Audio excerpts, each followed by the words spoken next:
Hey guys, welcome to स्नीकोमीटर।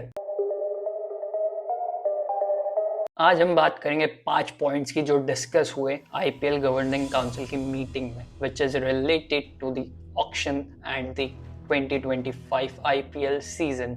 So watch the video till the end and let's see कि क्या क्या points सामने निकल कर आए हैं।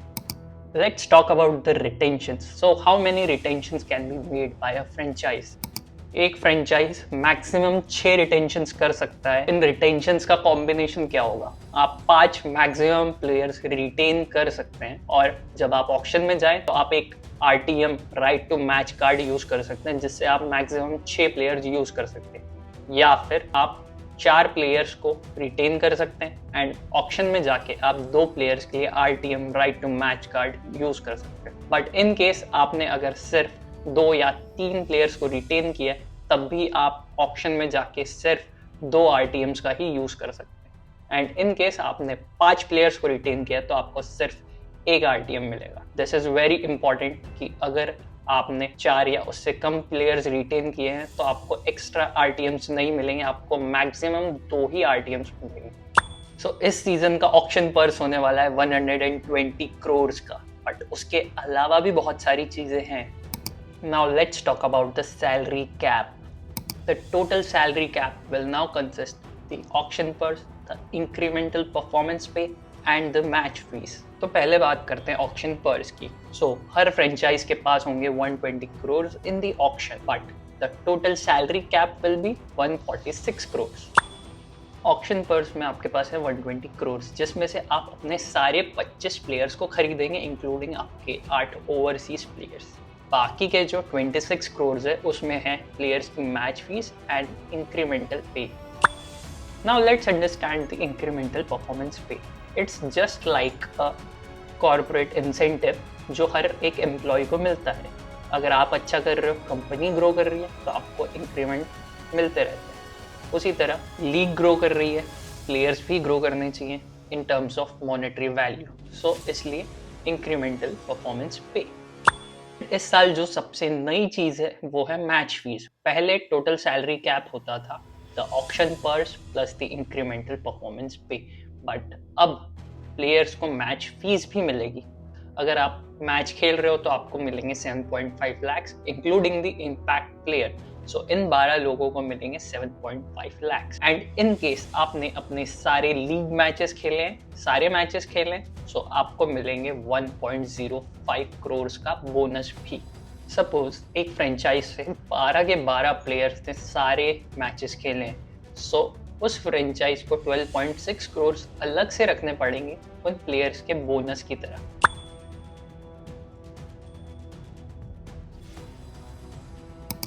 द इम्पैक्ट प्लेयर रूल अगले 3 साल तक रहने वाला है। अगले 3 सीजन में रहेगा till the 20th season. May be उसके बाद हमें इसमें कोई चेंजेस देखने को मिले। Now let's talk about the one of the biggest talking points of this meeting, the foreign players availability. Well, हम सभी को पता है कि बहुत सारे फॉरेन प्लेयर्स अचानक अनअवेलेबल हो जाते हैं, अचानक अपना नाम ऑक्शन से हटा लेते हैं, या फिर ऑक्शन में नाम आता है बट उसके बाद जब सीजन स्टार्ट होने वाला होता है वो लोग अपना नाम हटा देते हैं। इससे आईपीएल ओनर्स को या फ्रेंचाइजेस को अपनी टीम बिल्ड करने में काफ़ी प्रॉब्लम्स होती हैं और फिर रिप्लेसमेंट ढूंढने में काफ़ी ज़्यादा प्रॉब्लम्स होती हैं। आईपीएल गवर्निंग काउंसिल ने अनाउंस किया है कि any overseas player have to register for the mega auction.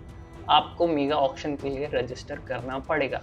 In case अगर आपने नहीं किया है रजिस्टर तो आप नेक्स्ट ईयर के मिनी ऑक्शन के लिए भी रजिस्टर नहीं कर सकते। Now it's mandatory for the overseas player to register for the mega auction in case they want to be a part of the IPL.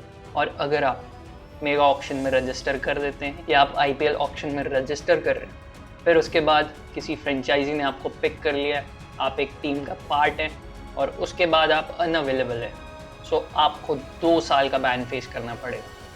एक स्ट्रॉबेरी फार्मर को 4 करोड़ रुपए मिलने वाले हैं। So what's the uncapped player rule और इससे MS Dhoni का क्या रिलेशन है?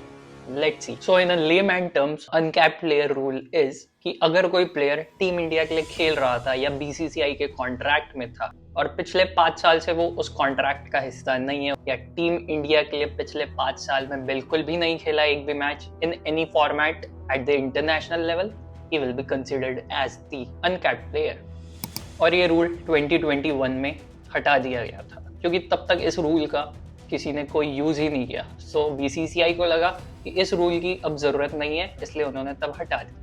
बट अब सीएसके चाहती है कि इस रूल को वापस लाया जाए और ये रूल वापस आ भी चुका है। सो इस रूल की हेल्प से सीएसके अब एमएस धोनी को रिटेन करेगा एज एन अनकैप्ड प्लेयर, क्योंकि एक अनकैप्ड प्लेयर को आपको सिर्फ 4 करोड़ देने। And this can be a game changer for CSK, क्योंकि अब वो एमएस धोनी को सिर्फ 4 करोड़ में as an uncapped player retain कर सकते हैं। And as we all know कि पिछले 5 साल में एमएस धोनी ने एक भी मैच नहीं खेला था इंडिया के लिए, इसलिए अब वो अनकैप्ड प्लेयर की कैटेगरी में आ चुके हैं। बट क्या वो बीसीसीआई सेंट्रल कॉन्ट्रैक्ट का भी हिस्सा नहीं थे पिछले 5 साल में? Let's see.